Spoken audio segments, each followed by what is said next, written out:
നമസ്കാരം. പയൻ ഡിബേറ്റിലേക്ക് സ്വാഗതം. SFIO അന്വേഷണം തടയാൻ കർണാടക ഹൈക്കോടതിയെ സമീപിച്ച മുഖ്യമന്ത്രിയുടെ മകൾക്കെതിരെ മുൻ അന്വേഷണങ്ങൾ എടുത്തുകാട്ടിയുള്ള വിധി. പാർട്ടി ആസ്ഥാനമായ AKG സെന്റർ വിലാസം എക്സാലോജിക് കമ്പനിക്ക് നൽകിയത് 2021 ED നൽകിയ വിവരം, CMRL ഇടപാടിലെ 8 നിയമലംഘനങ്ങൾ, നൽകിയ രേഖകളിലെ പൊരുത്തക്കേടുകൾ, ശൂന്യതയിൽ നിന്ന് വന്നതല്ല SFIO അന്വേഷണം എന്ന് വിധിക്കാൻ ഹൈക്കോടതി ചൂണ്ടിക്കാട്ടിയത് ഇതൊക്കെ. ക്രമക്കേടുകളുടെ പരമ്പര നടത്തിയ ഒരു കമ്പനിക്കെതിരെ 1.72 കോടി മാത്രം ക്രമക്കേടായതിനാൽ സീരിയസ് ഫ്രോഡ് അന്വേഷണം വേണ്ടെന്ന് വാദിച്ചവർക്ക് മുഖമടിച്ചുള്ള അടി. അന്വേഷണം തടയാൻ പോയി അബദ്ധത്തിൽ ചാടിയോ വീണ വിജയൻ എന്ന സംശയം ബലപ്പെടുമ്പോൾ പയൻ ഡിബേറ്റ് ചർച്ച ചെയ്യുന്നു. സീരിയസ് ഫ്രോഡ് അന്വേഷണം സീരിയസ് ആകുന്നു.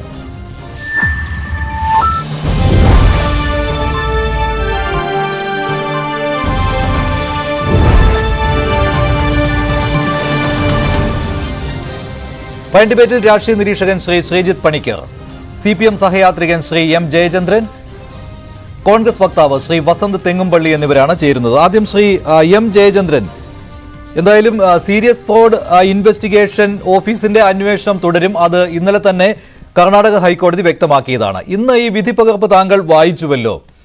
ക്രമക്കേടുകളുടെ ഒരു പരമ്പര തന്നെ ഉണ്ടായിട്ടുണ്ട്.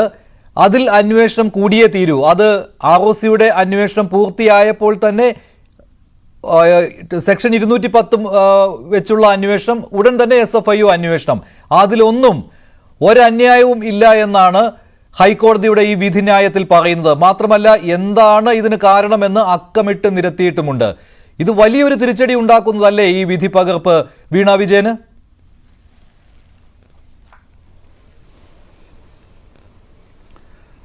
ഇത് മഞ്ജുഷ തിരിച്ചടി ഉണ്ടാക്കുന്ന വിധിയാണ് ഉണ്ടായിരിക്കുന്നത് എന്നുള്ള താങ്കളുടെ നിരീക്ഷണത്തിനോട് എനിക്ക് യോജിപ്പില്ല.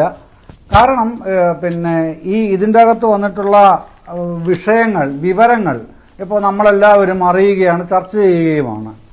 അത് സ്വാഭാവികമായും ഞാൻ മനസ്സിലാക്കിയിട്ടുള്ളത് എന്താണ് ഇവരുടെ ഉന്നം, ഈ SFIO അന്വേഷണത്തിൻ്റെ അല്ലെങ്കിൽ കമ്പനീസ് ആക്ട് പ്രകാരമുള്ള 212 അന്വേഷണത്തിൻ്റെ ഉന്നം ലക്ഷ്യം എന്താണ് എന്നറിയുക എന്നതായിരുന്നു ഇവരുടെ പെറ്റീഷൻ്റെ ഒരു പ്രധാനപ്പെട്ട ആവശ്യം എന്നാണ് ഞാൻ നേരത്തെ ന്യൂസ് 8 തന്നെ ചർച്ച ചെയ്തിട്ടുണ്ടല്ലോ.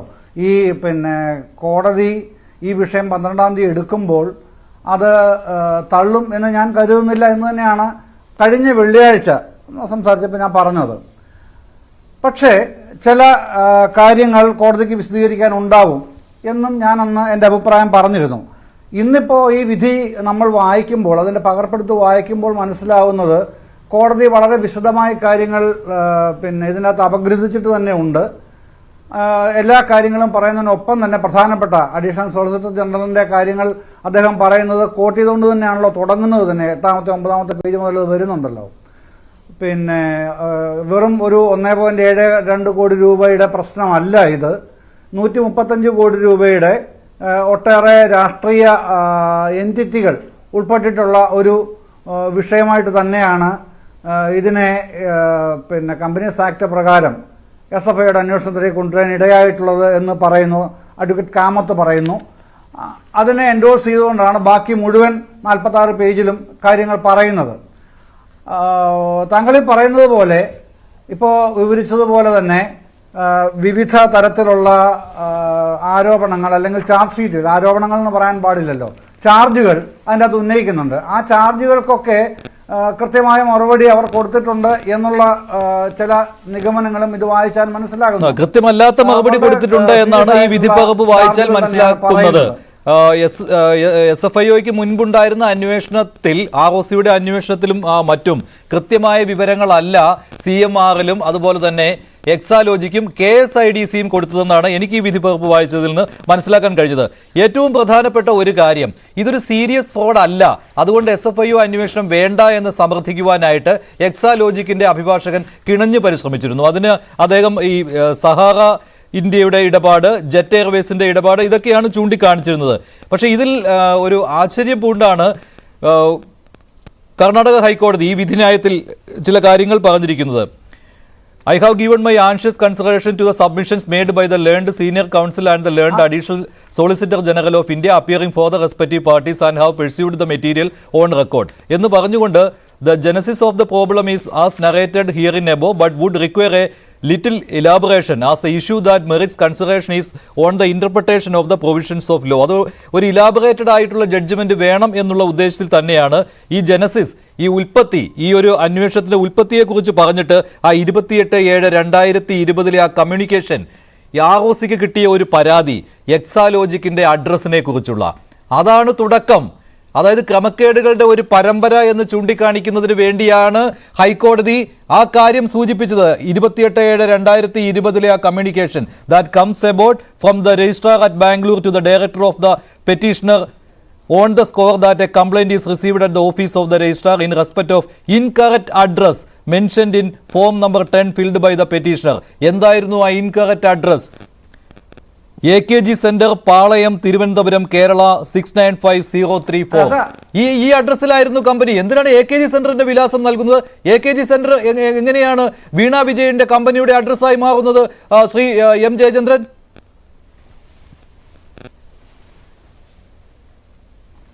അല്ല, അതൊക്കെ അതിൻ്റെ അകത്ത് പറഞ്ഞിട്ടുണ്ടല്ലോ. പിന്നെ ഇവരുടെ കമ്പനി ഈ പറഞ്ഞ എക്സാലോജിക്കിൻ്റെ ബംഗളൂരു അഡ്രസ്സ്, പിന്നെ ഇത് നമ്മുടെ കോവിഡ് കാലത്ത് അവിടെ പ്രവർത്തനം തുടർന്നില്ല എന്നും പിന്നീട് തിരുവനന്തപുരം അഡ്രസ്സിലേക്ക് മാറിയെന്നുമാണ് അവിടെ പറയുന്നത്. ആ അഡ്രസ്സായിരിക്കും അവർ കൊടുത്തതെന്ന് അനുമാനിക്കാനേ എനിക്കിപ്പോൾ കഴിയൂ. അതല്ലാതെ എന്തുകൊണ്ടാണെന്നുള്ളത് വ്യക്തമാക്കേണ്ടത് കേരള എന്ന വിലാസത്തിലാണ് രജിസ്റ്റർ ചെയ്തിരിക്കുന്നത്. അതുകൊണ്ടാണ് കമ്മ്യൂണിക്കേഷൻ അഡ്രസ്സിൽ വരുന്നത് അൺക്ലെയിംഡ് റിട്ടേൺ ടു സെന്റർ എന്ന് പറഞ്ഞ് അത് തിരിച്ചു പോവുകയും ചെയ്തു. അങ്ങനെയാണ് ഇത് വെളിച്ചത്ത് വന്നത്. അങ്ങനെയാണ് രജിസ്ട്രാർ ഓഫ് കമ്പനീസ് ഈ ഒരു വിശദീകരണം ചോദിച്ചത്. വിശദീകരണം തൃപ്തികരമല്ലാത്തതിനാൽ താങ്കൾ ഈ പറഞ്ഞ കോവിഡ് റീസൺ ആണ് ചൂണ്ടിക്കാണിച്ചത്. വർക്ക് ഫ്രം ഹോം ആയിരുന്നു എന്ന് ചൂണ്ടിക്കാണിച്ചു.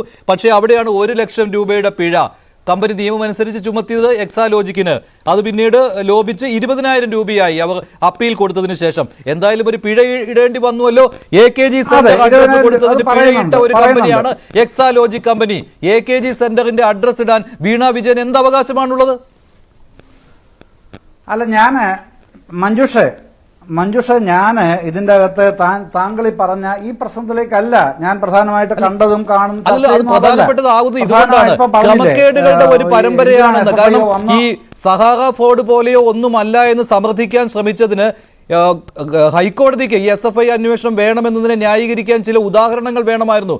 അതിൽ ഒന്നാമത്തെ ഉദാഹരണമായി, അതായത് ഉൽപ്പത്തിയെ കുറിച്ചാണ് ജഡ്ജി സൂചിപ്പിച്ചിരിക്കുന്നത്. 2020 തീർന്നില്ല, 2021 EDയുടെ നിർദ്ദേശപ്രകാരം ROCയുടെ അന്വേഷണം തുടങ്ങിയെന്ന് ഈ ഹൈക്കോടതിയുടെ വിധിന്യായത്തിൽ പറയുന്നു. ED അന്വേഷണം എന്തിനായിരുന്നു? CMRലും എക്സാലോജിക്കും തമ്മിലുള്ള ഇടപാടുകളിൽ ക്രമക്കേടുകൾ ഉണ്ടായി എന്ന് ED നിർദ്ദേശം നൽകിയ ROCക്ക് അതനുസരിച്ച് ROC അന്വേഷണം തുടങ്ങി. അപ്പോൾ അത് 2021 തുടങ്ങിയ അന്വേഷണമാണിത്. അല്ല, ഓക്കെ മഞ്ജുഷ്, പക്ഷേ ഇത് മറ്റേ ഈ സഹാറ ഇൻവെസ്റ്റിഗേഷനുമായിട്ട് കമ്പയർ ചെയ്യാൻ പറ്റാത്തതിന്റെ കാരണം അങ്ങനെയല്ല കോടതിയിനകത്ത് വിശദീകരിക്കുന്നത്. പറയുന്നത് പിന്നെ as the submission of the learned additional solicitor general of India is that 135 crores is given away to political entities without any accounting and the transactions are found when the documents of income tax interim settlement board were noticed. According to the learned additional Solicitor General of India, it is an offence grave in nature, which directly affects public interest, and therefore it was handed over to SFIO. The decision of assigning the investigation to SFIO on 31/1/2024 reads as follows എന്ന് പറയുന്നുണ്ട്. അപ്പൊ അതാണ് public interest ഇല്ല എന്നുള്ള കാര്യം. അല്ല, public interest ഇല്ല എന്നുള്ള കാര്യം ലേൺഡ് കൗൺസിൽ അത് SFIയുടെ അല്ല എക്സാലോജിക്കിന്റെ അഭിഭാഷകൻ ചൂണ്ടിക്കാണിച്ചിരുന്നു. പബ്ലിക് ഇൻട്രസ്റ്റ് ഉണ്ട് എന്നതിന്റെ ഉദാഹരണ സഹിതമാണ് ഈ ഭാഗം വന്നിരിക്കുന്നത്. അതിനു മുൻപ് ഞാൻ വായിച്ച ഭാഗത്ത് നിന്ന് തുടങ്ങേണ്ടിയിരിക്കുന്നു ഈ കാര്യം. എന്തുകൊണ്ട് ഇത് സീരിയസ് ഫ്രോഡ് ആകുന്നു എന്നതിലേക്ക്. അല്ലല്ല, തീർന്നില്ല. EDയുടെ നിർദ്ദേശപ്രകാരം ROC 2021 ജനുവരിയിൽ അന്വേഷണം തുടങ്ങി. CMRലിനും അതുപോലെ തന്നെ എക്സാലോജിക്കിനും കമ്മ്യൂണിക്കേഷൻ നടത്തി. അവരോട് രേഖകൾ ഹാജരാക്കാൻ ആവശ്യപ്പെട്ടു. അതനുസരിച്ച് രേഖകൾ കൊണ്ടുവന്നുകൊണ്ടേയിരുന്നു. പക്ഷേ ഇത് തൃപ്തികരമല്ല എന്ന് ROC എറണാകുളം നടത്തിയ അന്വേഷണത്തിൽ തെളിയുന്നു. അവിടെ KSIDCയും കടന്നു വരുന്നു. KSIDCക്കും കൃത്യമായിട്ട് വിവരങ്ങൾ നൽകാൻ കഴിഞ്ഞില്ല. വേഗ് എന്ന പദമാണ് അവിടെ ഉപയോഗിച്ചിരിക്കുന്നത്. ROC എറണാകുളത്തിന്റെ അന്വേഷണത്തിൽ അപ്പോൾ കൃത്യമായ രേഖകൾ നൽകിയില്ല. അത് മാത്രമല്ല, മറ്റൊരു പാർട്ടിയിൽ നിന്ന് നേരത്തെ ഇവിടെ വന്നുവല്ലോ, ഈ ശശിധരൻ കർത്ത തന്നെ ഡയറക്ടറായിരിക്കുന്ന ഒരു ഫിനാൻസ് കമ്പനിയിൽ നിന്ന് പണം വാങ്ങി അതിന്റെ തിരിച്ചടവിനെ പറ്റിയും ഒക്കെ അന്വേഷണം വന്നു. അതിലും ക്രമക്കേടുകൾ കണ്ടെത്തി. അങ്ങനെ ആകെ എത്രയാണ് 8 വയലേഷൻസ് ആണ് കണ്ടെത്തിയിരിക്കുന്നത്. അത് അക്കമിട്ട് നിരത്തിയിട്ടുണ്ടല്ലോ. ROCയുടെ അന്വേഷണത്തിൽ കണ്ടെത്തിയത് 8 വയലേഷനുകൾ കമ്പനി ആക്ട് പ്രകാരം. അല്ല, അതാണ് അന്വേഷിക്കപ്പെടേണ്ടത് എന്നുള്ള നിലയിൽ തന്നെയാണല്ലോ വിധി വന്നിരിക്കുന്നത്, ഉത്തരവ് വന്നിരിക്കുന്നത് അങ്ങനെ തന്നെയാണല്ലോ. ഇപ്പോൾ പിന്നെ ഇതൊരു പൊതു താല്പര്യ ഹർജി അല്ല എന്നുള്ള നിലയിൽ വാദിച്ചു നോക്കിയെങ്കിലും പൊതു താല്പര്യം അതിൻ്റെ അകത്തുണ്ട് എന്നുള്ള 4 കാരണങ്ങൾ ചൂണ്ടിക്കാണിക്കുന്നുണ്ട് കോടതി. അപ്പോൾ അതിനകത്ത് പൊതു താല്പര്യം അപ്ലൈഡ് ആണ്. ഓഫ് കോഴ്സ് അത് വരികയും ചെയ്തിട്ടുണ്ട്. അതിനി അങ്ങനെ തർക്കിക്കാനും കഴിയില്ലല്ലോ. ഞാൻ പിന്നെ ഒരു ഘട്ടത്തിൽ ഞാനും അങ്ങനെ ചർച്ച ചെയ്ത ആളാണ്, ഏതാണ് പൊതു താല്പര്യം ഇതിൻ്റെ അകത്ത് എന്താണെന്നുള്ളത്. പക്ഷേ ഇപ്പോൾ കൂടുതൽ വ്യക്തത വരുന്നിട്ടുണ്ട്. പൊതു താല്പര്യം നിസ്സംശയം ഇതിലുണ്ട്. അതിനങ്ങനെ തന്നെ കാണാനും കഴിയും ഇനിയും. പക്ഷേ ഇവർക്ക് ബാക്കിയുള്ള കാര്യങ്ങളിൽ പിന്നെ അവർക്ക് ഇതിൻ്റെ അകത്ത് അവരുടെ എന്തെങ്കിലും തരത്തിലുള്ള അവകാശങ്ങൾ ഹനിക്കപ്പെടുന്നില്ല. അവരങ്ങനെ പ്രജുഡ്യൂസ് ഒന്നും ഉണ്ടാവേണ്ട കാര്യമില്ല. കാര്യങ്ങൾ SFI ആയിട്ട് ഡയറക്റ്റ് ഡീൽ ചെയ്യാവുന്നതാണ്. ഇത്തരം കാര്യങ്ങളൊക്കെ ഇതിനകത്ത് പറയുന്നുമുണ്ട്. അപ്പോൾ അവരുടെ അവകാശങ്ങൾ നിലനിർത്തിക്കൊണ്ട് അവർക്ക് അവരുടെ കാര്യങ്ങൾ പറയാനുള്ള സംവിധാനമുണ്ട് എന്ന് തന്നെയാണ് ഈ വിധിയിൽ പറയുന്നത്. അപ്പോൾ ഒരു പ്രശ്നം അവശേഷിക്കുന്നുണ്ട്, എന്തിനാണ് പോയത്? ആ പോയതിന്റെ കാര്യമാണല്ലോ ഇതിനകത്ത് പറയുന്നത്. ഞാൻ ആദ്യമേ ചൂണ്ടിക്കാണിച്ചത് അതാണ്. അവർക്ക് എന്താണ് ഇവരുടെ ലക്ഷ്യം എന്നുള്ളത് മനസ്സിലാക്കാൻ ഇതൊരു പ്രധാനപ്പെട്ട വഴിയായിരുന്നു എന്നാണ് എന്റെ ബോധ്യം. അതുകൊണ്ട് ജനങ്ങൾക്ക് കാര്യങ്ങൾ ബോധ്യപ്പെട്ടുവല്ലോ. അല്ലാതെ ഈ ROC റിപ്പോർട്ടിന്റെ പൂർണ്ണ രൂപം ഇതുവരെ പുറത്തു വന്നിട്ടില്ലായിരുന്നു.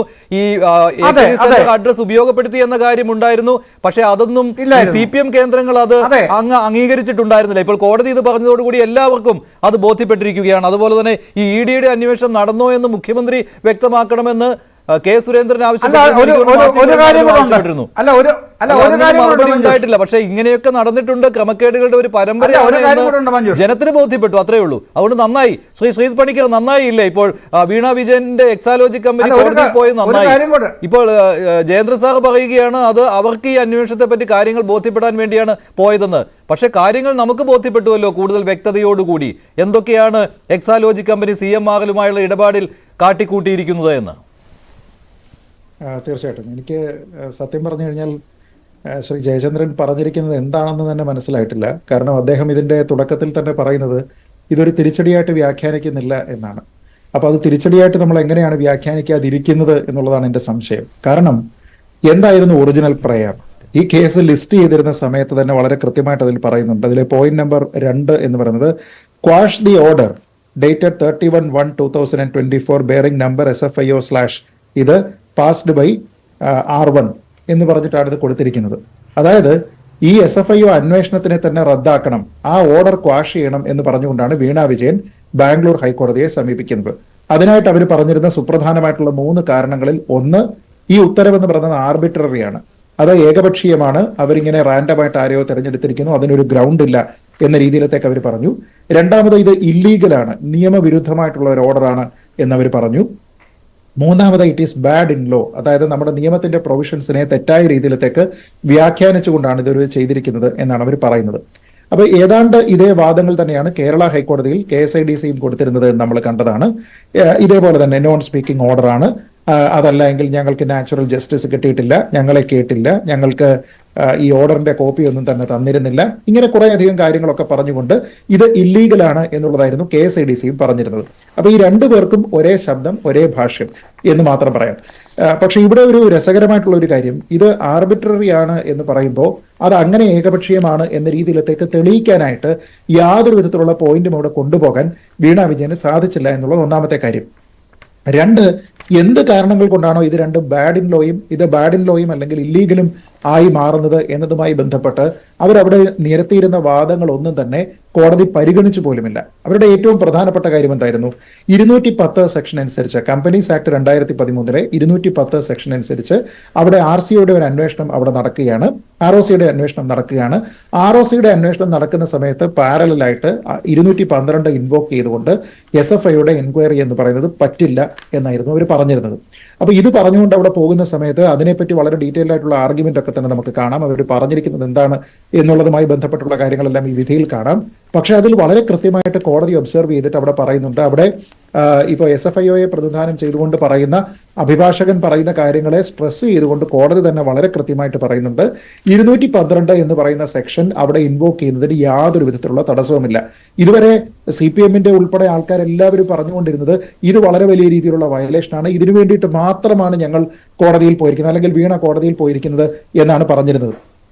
പക്ഷേ ഇതിലെ ഏറ്റവും വലിയ തമാശ എന്താണെന്ന് വെച്ചാൽ 212 എന്ന് പറയുന്ന ഓർഡർ അവിടെ നിലനിൽക്കും എന്നും, അത് ആ ഓർഡർ നമ്മൾ എടുത്തു നോക്കിക്കഴിഞ്ഞാൽ തന്നെ 212 സെക്ഷനെ പറ്റി പറയുന്ന ഭാഗത്ത് തന്നെ പറയുന്നത് എന്താണ്, without prejudice to whatever that is mentioned in 210 എന്ന് വെച്ചാൽ without prejudice to who, without prejudice to the petitioner. ഈ കേസിൽ അങ്ങനെയാണല്ലോ. അപ്പൊ അങ്ങനെയുള്ള അവരെ വേറൊരു രീതിയിലും ബാധിക്കാത്ത ഒരു എൻക്വയറി, അവരെ വേറെ രീതിയിലുള്ള പ്രജുഡിസും അപ്ലൈ ചെയ്യാത്ത ഒരു എൻക്വയറി, ആ എൻക്വയറിക്ക് നിയമസാധുതയുണ്ട് എന്ന് കോടതി പറയുന്നു. അതിനോടൊപ്പം വ്യക്തമാക്കിയിട്ടുണ്ട് ഇത് മറ്റൊരു ഏജൻസി അല്ല അന്വേഷിക്കുന്നത്, ഇതേ കമ്പനി ആക്ടിന്റെ പരിധിയിൽ തന്നെ കോർപ്പറേറ്റ് മന്ത്രാലയത്തിന്റെ ഏജൻസി തന്നെയാണ് അന്വേഷിക്കുന്നത്. അതിൽ ഒരു തരത്തിലുള്ള അപാകതയും ചൂണ്ടിക്കാണിക്കാൻ പറ്റില്ല. അത് മാത്രമല്ല 210 അനുസരിച്ചുള്ള എൻക്വയറിയേക്കാൾ വിശാലമായ അധികാരം SFIOയുടെ 212 എൻക്വയറിക്ക് ഉണ്ട്. അത് കോടതിക്ക് ബോധ്യപ്പെട്ടത് കൊണ്ടാണല്ലോ. കാരണം ഇങ്ങനെ 210 അനുസരിച്ച് മുന്നോട്ട് പോയാൽ ഈ രേഖകൾ പിടിച്ചെടുക്കുവാനും അതുപോലെ തന്നെ ഈ സമൻസ് അയക്കുവാനും ഒക്കെയുള്ള ചില ബുദ്ധിമുട്ടുകളുണ്ട്. അത് ഒഴിവാക്കി കൊടുക്കുന്നതിന് വേണ്ടി, സീരിയസ് ഫ്രോഡിന്റെ തലത്തിലേക്ക് കൊണ്ടുവരുന്നതിന് വേണ്ടി തന്നെയാണല്ലോ 212. അത് കോടതിക്ക് ബോധ്യപ്പെടുകയല്ലേ ശ്രീജിത്ത് പണിക്കർ? തീർച്ചയായിട്ടും അതിന് വളരെ സ്പെസിഫിക് ആയിട്ട് കോടതി അത് പറയുന്നുണ്ട്. എന്തുകൊണ്ടാണ് ഇതൊരു സുപ്പീരിയർ എൻക്വയറി ആകുന്നത് എന്നതുമായി ബന്ധപ്പെട്ട് ഈ നിയമത്തിലുള്ള ക്ലോസ് തന്നെ പറയുന്നുണ്ട്. ഇപ്പൊ കോടതി തന്നെ പറയുന്നുണ്ട്, അതിലെ സെക്ഷൻ 2 എന്ന് പറയുന്നത് എടുത്ത് നോക്കിക്കഴിഞ്ഞാൽ അത് വായിച്ചു കഴിഞ്ഞാൽ മനസ്സിലാകുന്നത് SFIOയുടെ എൻക്വയറി അവിടെ നിൽക്കുകയാണ് എങ്കിൽ മറ്റുള്ള എൻക്വയറികൾക്ക് മുകളിലാണ്, മറ്റുള്ള എൻക്വയറികൾ പിന്നെ ഇല്ല. അപ്പൊ അങ്ങനെയാണെങ്കിൽ എന്ത് ചെയ്യും? ഇതുമായി ബന്ധപ്പെട്ട അഭിഭാഷകർ തന്നെ അവിടെ പറഞ്ഞിട്ടുണ്ട്, മറ്റുള്ള ആൾക്കാർ എന്തെങ്കിലും രീതിയിലുള്ള ഒരു എൻക്വയറി നടത്തിയിട്ടുണ്ടെങ്കിൽ അതിന്റെ കാര്യങ്ങൾ മുഴുവൻ SFIOയ്ക്ക് കൈമാറണം. അത് വ്യക്തമാക്കിയിട്ടുണ്ട്. അത് മാത്രമല്ല, ഇപ്പോൾ ജയേന്ദ്രൻ സാർ ഇവിടെ പറഞ്ഞിരുന്നു ഈ 135 കോടിയുടെ ക്രമക്കേട് നടന്നതിനാൽ, അതായത് ഈ മാസപ്പടി ഡയറിയിലെ 135 കോടി മറ്റ് രാഷ്ട്രീയ നേതാക്കൾക്കും പണം നൽകിയത് ശരിയാണ്, അതും അന്വേഷണത്തിന്റെ പരിധിയിൽ വരണം. പക്ഷേ അതുപോലുമല്ല, അതിന്റെ അപ്പുറത്താണ് കാര്യങ്ങൾ. അത് കോടതി വ്യക്തമാക്കിയിട്ടുണ്ട്. ഈ 17-ാമത്തെ പേജിന്റെ 16-ാമത്തെ പാരഗ്രാഫിൽ it did not spring from air, ശൂന്യതയിൽ നിന്ന് വന്നതല്ല എന്ന് ചൂണ്ടിക്കാണിക്കാൻ വേണ്ടി it was due to the information received from the Enforcement Directorate regarding the transaction between CMRL and the petitioner. അത് പ്രകാരം communication send to the petitioner on 29/1/2021 എന്ന് കൃത്യമായിട്ട് എഴുതി വെച്ചിട്ടുണ്ട്. ഇതുവരെ ഇവർ പറഞ്ഞിരുന്നത് എന്താണ്? ഒരു തരത്തിലുള്ള രേഖകളും ആവശ്യപ്പെട്ടിട്ടില്ല വീണ വിജയനിൽ നിന്ന് എന്നാണ്. ശരിയാണ്, ഈ ആദായ നികുതി വകുപ്പിന്റെ ഇന്ററിം സെറ്റിൽമെന്റ് ബോർഡിന്റെ ആ സമയത്ത് എക്സാലോജിക്കിൽ നിന്ന് രേഖകൾ ആവശ്യപ്പെട്ടിട്ട് ഇല്ലായിരുന്നിരിക്കാം. കാരണം അപ്പോൾ CMRലുമായിട്ടുള്ള തർക്കമായിരുന്നു നടന്നിരുന്നത്. പക്ഷേ 29/1/2021 തന്നെ വിശദമായി EDയുടെ നിർദ്ദേശപ്രകാരം ആവശ്യപ്പെടുന്നു എന്ന് രജിസ്ട്രാർ ഓഫ് കമ്പനീസ് കത്തുകൊടുത്തതാണ് ആർക്ക്? വീണ വിജയന്റെ കമ്പനിക്ക്. in order to examine the matter to see the compliance of various provisions of the Companies Act 2013. അപ്പോൾ കൃത്യമായ രേഖകൾ അന്നേ ആവശ്യപ്പെട്ട് തുടങ്ങിയതാണ്. ഏറ്റവും അവസാനം പറഞ്ഞിട്ടുണ്ട് ഈ 2023 210 അന്വേഷണത്തിലേക്ക് വരാനുള്ള കാരണമായി ഈ നൽകിയ രേഖകളൊന്നും വിശ്വസനീയമല്ല, കൂടുതൽ അന്വേഷണം വേണ്ടതാണ് എന്ന്. അപ്പോൾ എല്ലാ വാദങ്ങളും പൊളിയുന്നതല്ലേ? എനിക്കൊരു സംശയമുള്ളത്, ഈ EDയുടെ അന്വേഷണം 2021 നടന്നിട്ടുണ്ടെങ്കിൽ അത് പിന്നെ എന്തുകൊണ്ട് മുന്നോട്ട് പോയില്ല? ശ്രീജിത്ത് പണിക്കർ, എവിടെ വെച്ച് തടസ്സപ്പെട്ടു? അവിടെ രണ്ട് കാര്യങ്ങളാണ്. ഒന്ന്, ഈ രീതിയിലത്തേക്കുള്ള ഒരു ഭാഗം ഈ കോടതിയുടെ വിധിയിൽ ഉണ്ടാകുമെന്ന് നമുക്ക് ന്യായമായിട്ടും കരുതാമായിരുന്നു. കാരണം കഴിഞ്ഞ ദിവസം ഇതുമായി ബന്ധപ്പെട്ട കാര്യങ്ങളെല്ലാം നടക്കുന്ന സമയത്ത് അവിടെ അഭിഭാഷകൻ പറഞ്ഞിരിക്കുന്നത്, SFIOയെ പ്രതിനിധീകരിച്ചുകൊണ്ട് അഭിഭാഷകൻ അവിടെ പറഞ്ഞിരുന്ന വളരെ പ്രധാനപ്പെട്ട 1-2 കാര്യങ്ങളുണ്ട്. അതിലൊരു കാര്യമെന്ന് പറയുന്നത്, ഇവിടെ വളരെ ഗുരുതരമായിട്ടുള്ള ഒരു സാമ്പത്തിക ക്രമക്കേട് അവിടെ നടന്നിട്ടുണ്ട് എന്നത് ബോധ്യമായിട്ടുണ്ട് എന്നാണ് പറഞ്ഞത്. എന്ന് വെച്ച് കഴിഞ്ഞാൽ ഈ SFIOയെ സംബന്ധിച്ചിടത്തോളം അന്വേഷണത്തിന്റെ പ്രാരംഭ ഘട്ടത്തിൽ തന്നെ അവർക്ക് അവിടെ ഒരു സീരിയസ് ആയിട്ടുള്ള ഒരു പ്രശ്നമുണ്ട് എന്നത് ബോധ്യമായി കഴിഞ്ഞു എന്ന് അവർ കോടതിയെ ബോധിപ്പിക്കുകയാണ്. ഇത് ഒന്നാമത്തെ കാര്യം. രണ്ടാമത്തെ കാര്യം, ഇതുമായി ബന്ധപ്പെട്ട് വളരെ സമഗ്രമായിട്ടുള്ള ഒരു അന്വേഷണം ആവശ്യമുണ്ട് അതായത് SFIOയുടെ എൻക്വയറി തന്നെ അവിടെ ആവശ്യമുണ്ട്. ഈ രജിസ്ട്രാർ ഓഫ് കമ്പനീസിന്റെ എൻക്വയറിയുടെ മുകളിലേക്ക് കൂടുതൽ അധികാരമുള്ള ഒരു ഏജൻസി വേണം, കാരണം ഇത് സമഗ്രമായിട്ടുള്ള ഒരു അന്വേഷണമാണ് എന്ന് പറയുന്നതിനുള്ള കാരണമായിട്ട് പോലും അവർ പറയുന്നത് ഈ പറഞ്ഞിരിക്കുന്ന 1.72 crore അവിടെ കൊടുത്തിരിക്കുന്നതിന് പ്രത്യേകിച്ച് സേവനങ്ങളൊന്നും നൽകിയിട്ടില്ല എന്നത് ബോധ്യമായിട്ടുള്ളതാണ്. എന്ന് വെച്ച് കഴിഞ്ഞാൽ 1.72 crore അവിടെ കൊടുത്തിരിക്കുന്നതുമായി ബന്ധപ്പെട്ട് യാതൊരു വിധത്തിലുള്ള രേഖകളുമില്ല എന്ന് രണ്ടാമതൊരു ഏജൻസി ഇപ്പൊ പറയുകയാണ്. നമ്മൾ കണക്ക് വെച്ചതിന്റെ പിന്നെ ഓരോന്നിന്റെയും സ്ട്രക്ചർ വെച്ച് നോക്കിക്കഴിഞ്ഞാൽ മൂന്നാമത്തെ ഏജൻസി എന്ന് പറയാം. കാരണം ഇതേ കാര്യം തന്നെ ആദ്യം ഇൻകം ടാക്സിന്റെ ഇന്ററിം സെറ്റിൽമെന്റ് ബോർഡ് പറയുന്നു, അതിനുശേഷം ഇത് ROC പറയുന്നു, അതിനുശേഷം ഇപ്പൊ SFIOയും കോടതിയിൽ പറയുന്നത് ഇതുമായി ബന്ധപ്പെട്ട കാര്യങ്ങളെല്ലാം. എന്ന് വെച്ച് കഴിഞ്ഞാൽ ഈ പറഞ്ഞ രേഖകളെല്ലാം പരിശോധിച്ചതിന് ശേഷം ഇതിന്റെ പ്രാരംഭഘട്ടത്തിൽ തന്നെ ഈ ആൾക്കാർക്ക് അത് ബോധ്യമായി. ഒരുപക്ഷെ അതിന് അവരെ സഹായിച്ചിരിക്കുന്ന ഘടകം എന്ന് പറയുന്നത് ഈ SFIOയുടെ കോൺസ്റ്റിറ്റ്യൂട്ട് ചെയ്തിരിക്കുന്നതിൽ ROCയിൽ ഉണ്ടായിരുന്ന 3 അംഗങ്ങൾ ഇതിനകത്തിലും ഉണ്ട് എന്നുള്ളതാണ്. ഇനി മഞ്ജുഷിന്റെ രണ്ടാമത്തെ ചോദ്യത്തിലേക്ക് വന്നാൽ, എന്തുകൊണ്ടാണ് ഒരുപക്ഷെ ഈ വിഷയവുമായി ബന്ധപ്പെട്ട് നേരത്തെ തന്നെ ഒരു ED അന്വേഷണം ഉണ്ടായിട്ടും അത് പുറത്തു വരാതിരുന്നത് എന്ന് ചോദിച്ചു കഴിഞ്ഞാൽ സത്യമായിട്ട് നമുക്കറിയില്ല. കാരണം ഇങ്ങനെ ഒരു കാര്യം അവിടെ ഉണ്ടായിട്ടുണ്ടെങ്കിൽ നേരത്തെ തന്നെ ഇതിന്റെ ഒരു സ്കോപ്പ് അവിടെ ഉണ്ട്, അല്ലെങ്കിൽ ഒരു പ്രിലിമിനറി ആയിട്ടുള്ള ഒരു എൻക്വയറി അവിടെ ഉണ്ടായിട്ടുണ്ടെങ്കിൽ ഇത്രയും വലിയ തുക, അതായത് നമ്മൾ ഈ പറയുന്ന 1.25 കോടി രൂപയല്ല, നേരെ മറിച്ച് രാഷ്ട്രീയക്കാർക്കും മറ്റുള്ളവർക്കും മാത്രം നൽകിയിരിക്കുന്ന ആദ്യത്തെ 95 കോടി, പിന്നെ മൊത്തത്തിലുള്ള 135 കോടി എന്നൊക്കെ നോക്കിക്കഴിഞ്ഞാൽ അത് റീസണബിളി വലിയ എമൗണ്ട് ആണ്. അപ്പൊ ആ എമൗണ്ടുമായി ബന്ധപ്പെട്ട് അതൊരു മണി ലോണ്ടറിംഗിന്റെ സ്വഭാവം അവിടെ ഉണ്ട്. കാരണം അതിൽ ഈ 1.72 crore എന്ന് പറയുന്നതിന് മാത്രമാണ് ഈ CPM-കാർ പറയുന്ന രീതിയിലുള്ള ഒരു ഫൈനാൻഷ്യൽ ട്രെയിലെങ്കിലും നമുക്ക് പറയാൻ കഴിയുന്നത്. നേരെ മറിച്ച് ബാക്കിയുള്ളതെല്ലാം തന്നെ നമ്മൾ ഈ പറഞ്ഞതുപോലെ പേപ്പറിൽ എഴുതിയിട്ടിരിക്കുന്ന പൈസയാണ്. അപ്പൊ ആ പൈസ എവിടെ നിന്ന് കൊടുത്തു? ക്യാഷ് ആയിട്ട് തന്നെ കൊടുത്തിട്ടുണ്ടാകും. അങ്ങനെയാണെങ്കിൽ അതിന്റെ ട്രെയിൽ എവിടെയാണെന്നുള്ളത് കംപ്ലീറ്റ് ചെയ്യാൻ പറ്റില്ല. എവിടെ വെച്ചോ തടസ്സപ്പെട്ടിട്ടുണ്ട് എന്ന് കരുതേണ്ടി വരുമോ ശ്രീ പണിക്കർ? ഇങ്ങനെ 2021 ED അന്വേഷണത്തിന്റെ ആ ലിങ്ക് ഹൈക്കോടതി തന്നെ പറയുമ്പോൾ അങ്ങനെ ഒരു EDയുടെ നിർദ്ദേശം ഉണ്ടായിരുന്നു രജിസ്ട്രാർ ഓഫ് കമ്പനീസിന് അന്വേഷിക്കണമെന്ന്. അപ്പോൾ ED അന്വേഷണം നിലച്ചോ അതോ ED അന്വേഷണം നടക്കുന്നുണ്ടാകുമോ? നമുക്ക് ഈ അന്വേഷണ റിപ്പോർട്ടുകളിലൂടെയും കോടതികളുടെ ഈ വിധികളിൽ വരുന്ന പരാമർശങ്ങളിലൂടെയും മാത്രമാണല്ലോ ഇപ്പോൾ ഇത്തരം വിവരങ്ങൾ കിട്ടുന്നത്. ഇത് തന്നെ ഈ ROC റിപ്പോർട്ടിന്റെ പൂർണ്ണരൂപം കിട്ടുന്നത് ഇപ്പോഴാണ്. കുറച്ച് ഭാഗങ്ങൾ വന്നിരുന്നു വെളിയിൽ, പൂർണ്ണരൂപം ഈ പറയുന്ന രീതിയിലാണ്. ഇപ്പോൾ ഈ ഹൈക്കോടതി ഉത്തരവിൽ അതിന്റെ പ്രസക്ത ഭാഗങ്ങളുണ്ട്, പൂർണ്ണമായ രൂപമില്ലെങ്കിലും പ്രസക്തമായ ഭാഗങ്ങളുണ്ട്. അതുകൊണ്ട് വിവരം കിട്ടുന്നു. ഈ ED അന്വേഷണത്തെ കുറിച്ച് ഒളിഞ്ഞും തെളിഞ്ഞും ചില പരാമർശങ്ങൾ മുൻപ് രാഷ്ട്രീയ നേതൃത്വങ്ങൾ പറഞ്ഞിട്ടുള്ളതാണ്. മുഖ്യമന്ത്രി പിണറായി വിജയനോട് ചോദ്യമായിട്ട് BJP സംസ്ഥാന അധ്യക്ഷൻ ചോദിച്ചതാണ് അങ്ങനെ ഒരു അന്വേഷണം നടന്നിട്ടില്ലേ എന്ന്. മറുപടി ഉണ്ടായിട്ടില്ല. അപ്പോൾ ഇത് എവിടെ വെച്ചോ തടയപ്പെടുകയായിരുന്നു എന്ന് കരുതേണ്ടി വരുമോ? അങ്ങനെയാണെങ്കിൽ ഈ പറയുന്ന ഡീലൊക്കെ ചർച്ചയാക്കേണ്ടി വരുമോ? അല്ല, അവിടെ ഒരു വലിയ രസകരമായിട്ടുള്ള കാര്യമുണ്ട്. കാരണം അന്ന് നേരത്തെ ഇത്തരത്തിലുള്ള ഒരു വെർബൽ എക്സ്ചേഞ്ച് ഇവിടെ ഉണ്ടായിട്ടുണ്ട് എന്നുള്ള കാര്യം നമുക്കറിയാം. പക്ഷെ അതിനോടൊപ്പം തന്നെ വളരെ കൗതുകരമായിട്ടുള്ള ഒരു കാര്യം, ഇത് ED അന്വേഷിക്കേണ്ടുന്ന രീതിയിലുള്ള മണി ലോണ്ടറിംഗിന്റെ സാധ്യതകൾ PMLA ആക്ട് വഴി പരിശോധിക്കേണ്ടതാണ് എന്ന് ROC പറഞ്ഞുകൊണ്ട് അവരൊരു റിപ്പോർട്ട് എഴുതുമ്പോൾ ഇങ്ങനെയുള്ള ഒരു എൻക്വയറി അവിടെ നടന്നിട്ടുള്ളതായിട്ട് ഒരുപക്ഷെ ROCക്കും അറിവില്ലേ എന്നാണ് നമ്മൾ ചിന്തിക്കുക. എന്ന് വെച്ചാൽ ROC പ്രാരംഭമായിട്ട് വളരെ കുറച്ച് ദിവസങ്ങൾ കൊണ്ട് മാത്രം അന്വേഷിച്ചതിന് ശേഷം ഒരു റിപ്പോർട്ട് എടുക്കുമ്പോൾ വളരെ ഗുരുതരമായിട്ടുള്ള ED അന്വേഷിക്കേണ്ടുന്ന രീതിയിലുള്ള സ്വഭാവം ഈ കേസിലുണ്ട് എന്ന് അവർക്ക് ബോധ്യപ്പെടുമ്പോൾ അവർക്ക് തന്നെ അറിയില്ല എന്നല്ലേ നമ്മൾ മനസ്സിലാക്കുക ഇങ്ങനെ ഒരു EDയുടെ എൻക്വയറി അവിടെ നടന്നിട്ടുണ്ട് എന്നുള്ളത്. ബാക്കി കാര്യങ്ങളൊക്കെ ഒരുപക്ഷെ SFIയിലേക്ക് പോകുമ്പോൾ ഈ കോടതി പ്രൊസീഡിംഗുമായി വരുന്ന സമയത്തായിരിക്കും അത് വരിക. അപ്പൊ അങ്ങനെയാണെങ്കിൽ ഈ ഒരു എൻക്വയറിയുടെ സ്റ്റാറ്റസ് എന്താണ് എന്നുള്ളതിനെ പറ്റി വിശദീകരിക്കേണ്ടി വരും. അപ്പൊ അത് ED നമ്മളോട് വന്ന് പറയേണ്ടുന്ന ഒരു സാഹചര്യം. ശ്രീ ഷോൺ ജോർജ്, വിധിപ്പകർപ്പ് പൂർണ്ണമായി പുറത്തു വന്നതോടെ കുറേയേറെ കാര്യങ്ങൾ ഇപ്പോൾ പൊതുജന സമക്ഷം കൂടി വന്നിരിക്കുകയാണ്. അതിലൊന്ന് ED ഒരു നിർദ്ദേശം നൽകിയിരുന്നു ROCക്ക് എന്നുള്ളതാണല്ലോ. അതാണ് ഇവിടെ ചർച്ച ചെയ്തുകൊണ്ടിരുന്നത്. അപ്പോൾ ആ ED അന്വേഷണം ഇപ്പോൾ ഉണ്ടോ അതോ ആ സമയത്തായിരുന്നോ, ഈ 2021 കാലഘട്ടത്തിലായിരുന്നോ? അതിന്റെ വിവരങ്ങൾ താങ്കൾക്കുണ്ടോ? 2021 വീണയുടെ എക്സാലോജി കമ്പനിയും 8 കമ്പനികളുമായി നടത്തിയ അന്വേഷണ ഇടപാടുകൾ സംബന്ധിച്ച് അന്വേഷിക്കണം എന്നൊരു പരാതി EDക്ക് നൽകിയിട്ടുണ്ടായിരുന്നു. അത് നൽകിയത് എന്റെ പിതാവ് ശ്രീ PC ജോർജ് ആയിരുന്നു. ആ അന്വേഷണമാണോ മറ്റേതെങ്കിലും തരത്തിലുള്ള പരാതിയിലുള്ള അന്വേഷണമാണോ നടന്നിട്ടുള്ളതെന്ന് എനിക്കറിയില്ല. പക്ഷേ അതിനകത്ത് CPMന്റെ സംസ്ഥാന സെക്രട്ടറി പറയുന്നതിൽ ഒരു കുഴപ്പമുണ്ട്. കാരണം ആ അന്വേഷണങ്ങളെല്ലാം വീണയുടെ ഒരു പ്രൈവറ്റ് ലിമിറ്റഡ് ഒരു സോഫ്റ്റ്വെയർ കമ്പനിയും ബാക്കിയുള്ള 8 സ്ഥാപനങ്ങളും ഞാൻ ഇപ്പൊ കൊടുത്തിട്ടുള്ള പരാതിയിൽ മേലുള്ള 8 സ്ഥാപനങ്ങളും സ്വകാര്യ കമ്പനികളാണ്. അതിനകത്ത് ഇടപെടാൻ കഴിയുന്ന കാര്യങ്ങൾക്ക് ഒരു കമ്പനി മറ്റൊരു കമ്പനിക്ക് സേവനം കൊടുത്തു എന്ന് പറഞ്ഞാൽ കൊടുത്തില്ല എന്ന് വിശ്വസിക്കാൻ കഴിയുന്ന കാര്യങ്ങൾ നമുക്ക് സ്ഥാപിച്ചെടുക്കാൻ കഴിഞ്ഞില്ല. അതുകൊണ്ട് തന്നെ ഈ കേസിലേക്ക് വന്നപ്പോൾ KSIDC കൂടി ഇൻവോൾവ് ആയപ്പോഴാണ്, അല്ലെങ്കിൽ ഇന്ററിം സെറ്റിൽമെന്റ് ബോർഡിന്റെ ഒരു ഉത്തരവ് കൂടി പിൻബലമായി വന്നപ്പോഴാണ് ഈ കേസിനെ നമുക്ക് കൃത്യമായ ചാനലിൽ കൊണ്ടുവരാൻ കഴിഞ്ഞത്. അന്ന് ഉള്ള അവസ്ഥ ED അതിന്മേൽ അന്വേഷണം തുടരുന്നുണ്ടോ?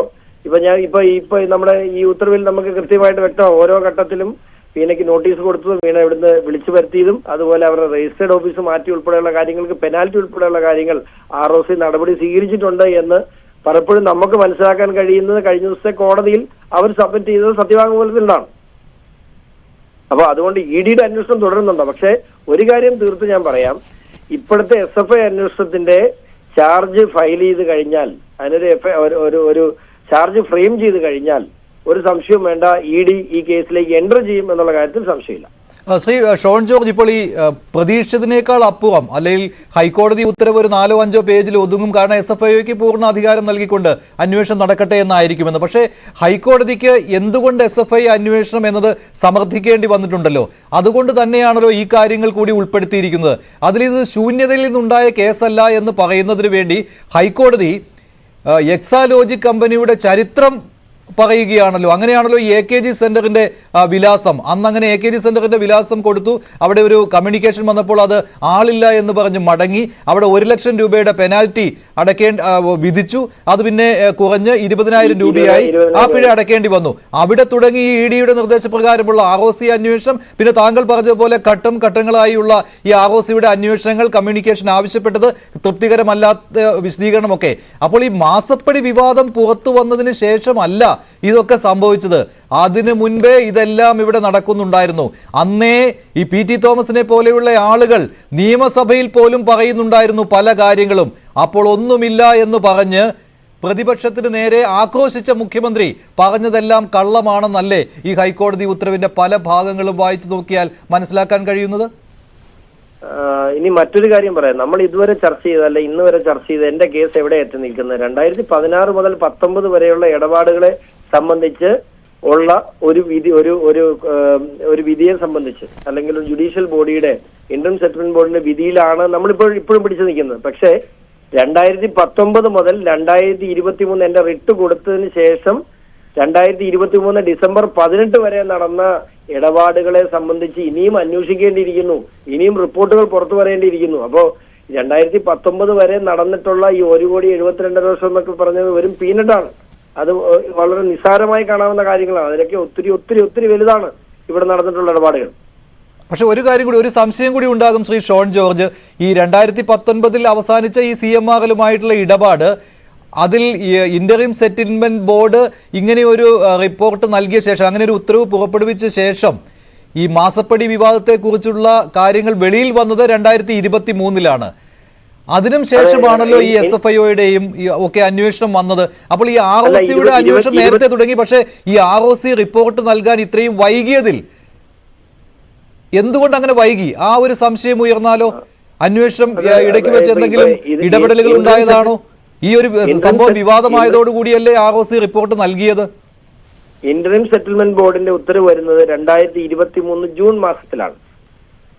ഞാൻ ആദ്യത്തെ പരാതി നൽകുന്ന 9-ാം മാസത്തിലാണ്. പക്ഷെ അതിനു മുമ്പേ അല്ല, പക്ഷെ അത് പുറത്തു വന്ന സമയമല്ലേ ശ്രീ ഷോൺ ജോർജ്, ഈ 2023 ജൂൺ എന്നുള്ളത്? അല്ല ഇന്ററിം സെറ്റിൽമെന്റ് ബോർഡിന്റെ ഉത്തരവ് വരുന്നത് 2023 ജൂണിലാണ്. തുടർന്നോളൂ, താങ്കൾ പറഞ്ഞോളൂ. 2023 ജൂണിലാണ് വരുന്നത്. അപ്പൊ അതിനു മുമ്പ് അവര് ഇതിന് 2019 വരെയുള്ള അന്വേഷണ റിപ്പോർട്ട് സെറ്റിൽമെന്റ് ബോർഡ് സെറ്റിൽ ചെയ്ത് ഉത്തരവിറക്കിയത് 2023 ജൂണിലാണ്. അപ്പോ അതിനു മുമ്പ് നടന്നിട്ടുള്ള അന്വേഷണത്തെ സംബന്ധിച്ചും ആ അന്വേഷണം എവിടെ എത്തിയെന്നും അത് എവിടെ എത്താതിരുന്നുവെന്നും ഇതൊക്കെ പറയേണ്ടത് ED അല്ലെങ്കിൽ ROC ആണ്. ഇപ്പൊ എന്നെ സംബന്ധിച്ചുള്ള ഒരു പരാതിക്കാരൻ എന്ന നിലയിൽ എനിക്ക് എന്റെ പരാതിയായിട്ട് മുമ്പോട്ട് പോകാൻ പറ്റില്ല. കഴിഞ്ഞ കാലങ്ങളിൽ എന്ത് സംഭവിച്ചു, അല്ലെങ്കിൽ എന്തുകൊണ്ട് ഇത് എവിടെ എത്തിയില്ല എന്ന് ഉത്തരം പറയാൻ പറ്റുന്ന ആളല്ല ഞാൻ. പക്ഷെ താങ്കൾക്ക് ഈ അന്വേഷണം സഹായിക്കുന്നതിന് വേണ്ടിയുള്ള കൂടുതൽ കാര്യങ്ങൾ കൈവശമുണ്ടാകുമല്ലോ. താങ്കൾ കഴിഞ്ഞ ദിവസവും പറഞ്ഞിരുന്നു താങ്കൾ ചില തെളിവുകൾ നൽകിയെന്ന്. ഇനിയും അത്തരത്തിലുള്ള കാര്യങ്ങൾ പുറത്തു വരാനിരിക്കുകയാണോ? ശനിയാഴ്ച കൂടുതൽ ഡോക്യുമെന്റ്സ് ഞാൻ കൊടുത്തിട്ടുണ്ട്. കാരണം പ്രത്യേകിച്ച് ഈ കേസുമായി ബന്ധപ്പെട്ട ഏറ്റവും വലിയ തട്ടിപ്പ് നടന്നത്, അല്ലെങ്കിൽ ഇതിന് ഏറ്റവും കൂടുതൽ ഒത്താശ ചെയ്തു കൊടുത്തത് KSIDC എന്ന് പറയുന്ന സർക്കാർ ഏജൻസിയാണ്. ആ KSIDCയുടെ പങ്ക് വരുമ്പോഴാണ് കൃത്യമായി ഇത് സർക്കാരിന്റെ ഇൻവോൾവ്മെന്റ് ഇതിനകത്ത്, പ്രത്യേകിച്ച് മുഖ്യമന്ത്രിയുടെ ഇൻവോൾവ്മെന്റ് എത്രമാത്രം ഇതിനകത്ത് ഉണ്ടായിട്ടുണ്ട്, അതിൽ അധികാര ദുർവിനിയോഗം എത്രമാത്രം ഉണ്ടായിട്ടുണ്ട്, വീണ വിജയൻ എന്ന് പറയുന്ന വ്യക്തിയുടെ പങ്ക്, അല്ലെങ്കിൽ എന്തിനു വേണ്ടി വീണ വിജയനെ CMR എന്ന് പറയുന്ന കമ്പനി ഫീഡ് ചെയ്തു എന്ന് പുറത്തറിയണമെങ്കിൽ കൃത്യമായി KSIDCയുടെ പങ്കിനെ കുറിച്ച് കൃത്യമായി പറയേണ്ടിയിരിക്കുന്നു. ആ പങ്ക് സംബന്ധിച്ച് ഡീറ്റെയിൽസ് ഞാൻ ഇപ്പൊ കഴിഞ്ഞ ദിവസം KSIDC കോടതിയിൽ സമർപ്പിച്ചെന്താണ്, സുപ്രീം കോടതിയിലെ ഏറ്റവും മുതിർന്ന അഭിഭാഷകരിൽ ഒരാളാണ് ഇവിടെ KSIDCക്ക് വേണ്ടി വന്നത്. വല്ല വാർത്തകൾ വന്നാണ്. അപ്പൊ KSIDC അദ്ദേഹം പറഞ്ഞ തന്നെയാണ്, ഇന്ററിം സെറ്റിൽമെന്റ് ബോർഡിന്റെ ഉത്തരവിൽ എവിടെയും KSIDCയെ പരാമർശിച്ചിട്ടില്ല. ശരിയാണ്, ഇന്ററിം സെറ്റിൽമെന്റ് ബോർഡ് KSIDCയെ പരാമർശിച്ചിട്ടേ ഇല്ല. പക്ഷേ അവിടെ KSIDCയുടെ പങ്ക് പ്രൂവ് ചെയ്യേണ്ടത് ഒരു പരാതിക്കാരൻ എന്ന നിലയിൽ എന്റെ കടമയാണിപ്പോ, എന്റെ റെസ്പോൺസിബിലിറ്റി ആയി മാറിയിരിക്കുന്നു. അതുകൊണ്ട് അത് പ്രൂവ് ചെയ്യാൻ വേണ്ട രേഖകളാണ് ഞാൻ SFIക്ക് കൈമാറിയിട്ടുള്ളത്. അത് ഇന്ററിം ആപ്ലിക്കേഷൻ ആയിട്ട് ഞാൻ അവർക്ക് അഡീഷണൽ ഡോക്യുമെന്റ് ആയിട്ട് കൊടുത്തു. കോടതിയിൽ ഞാൻ ഇന്റർമീ IA ആയിട്ട്. അത് മാത്രമല്ല, KSIDCയുടെ പങ്കാളിത്തം ROCയുടെ റിപ്പോർട്ടിൽ പറയുന്നുണ്ടല്ലോ. ROC എറണാകുളം നടത്തിയ അന്വേഷണത്തിൽ അവർ നൽകിയ രേഖകൾ, KSIDC നൽകിയ രേഖകളും കൃത്യമല്ല, വേഗാണെന്നുള്ള പരാമർശം നടത്തിയിട്ടുണ്ടല്ലോ. KSIDCയുടെ ഉത്തരവിന്റെ കോപ്പി ഞാൻ അത് നിങ്ങളുടെ എല്ലാം കയ്യിലുണ്ടെന്ന് ഞാൻ വിശ്വസിക്കുന്നു. ഉത്തരവിന്റെ അല്ല, വിശദീകരണത്തിന്റെ കോപ്പി. ആ വിശദീകരണത്തിൽ ഒറ്റ പേപ്പറിൽ ഇപ്പൊ CMRനൊരു 3-4 പേപ്പർ, ഒരു 3-4 ഷീറ്റിൽ അവരുടെ വിശദീകരണം കൊടുത്തു. അത് ഷോൺ ജോർജിനെ കുറിച്ചുണ്ട്, ഇതിന്റെ പരാതിയിൽ ഓരോരോ കാര്യങ്ങൾ എടുത്തു പറഞ്ഞു. KSIDC പറഞ്ഞത് ഞങ്ങൾക്ക് ഇതൊന്നും അറിയത്തില്ല, ഞങ്ങൾക്ക് ഇതിനകത്തൊന്നും പങ്കില്ല, ഞങ്ങൾ എന്റെ ഡയറക്ടർ, ഞങ്ങൾ ഇതിന്റെ കമ്പനിയുടെ ഡേ ടു ഡേ ആക്ടിവിറ്റീസിൽ ഞങ്ങൾക്ക് പങ്കെടുക്കാൻ കഴിയില്ല, അതെന്താണെന്ന് ഞങ്ങൾക്ക് അറിയില്ല, അതുകൊണ്ട് ഇത് ഞങ്ങളുമായിട്ട് ഒരു ബന്ധമില്ലെന്ന് ഒറ്റ വാക്കിൽ അവസാനിപ്പിക്കുക ചെയ്ത്. അത് ശരിയല്ല. കാരണം KSIDC എന്ന് പറയുന്നത് ഒരു പ്രൊമോട്ടർ കമ്പനിയാണ്. പ്രൊമോട്ടർ കമ്പനിയിൽ കൃത്യമായ റെസ്പോൺസിബിലിറ്റി, അത് പബ്ലിക് ലിമിറ്റഡ് കമ്പനിയായി രജിസ്റ്റർ ചെയ്യുമ്പോൾ ഉൾപ്പെടെ ആ കമ്പനിയുടെ കൂട്ടുത്തരവാദിത്വം രേഖാമൂലം അഫിഡവിറ്റിലൂടെ സെബിക്ക് കൊടുക്കുന്നത് KSIDC ആണ്, പ്രൊമോട്ടർ കമ്പനി എന്നല്ല. അതുകൊണ്ട് ഈ കമ്പനിയുടെ ഓരോ ഷെയർ ഹോൾഡേഴ്സിനേടും കമ്പനിയെ സംബന്ധിച്ച കൃത്യമായ വിവരങ്ങൾ അറിവുണ്ട്. അതിന് ഈ കരിമണൽ ഖനനവുമായി നടന്ന കാര്യങ്ങൾ KSIDCക്ക് കൃത്യമായി അറിവുണ്ട് എന്ന് ബോധ്യപ്പെടുത്തുന്ന കാര്യങ്ങൾ കോടതിയെ എനിക്ക് ബോധ്യപ്പെടുത്താൻ കഴിയുമെന്ന് എനിക്ക് ഉറച്ച വിശ്വാസമുണ്ട്. ശരി, നന്ദി ശ്രീ ഷോൺ ജോർജ് ഇത്രയും കാര്യങ്ങൾ പറഞ്ഞതിന്. ശ്രീ വസന്ത് തെങ്ങമ്പള്ളി, ഷോൺ ജോർജ് കാണിക്കുന്ന ഈ ആർജവം UDFന്റെയും കോൺഗ്രസിന്റെയും നേതാക്കളിൽ നിന്ന് ഉണ്ടാവുന്നില്ല.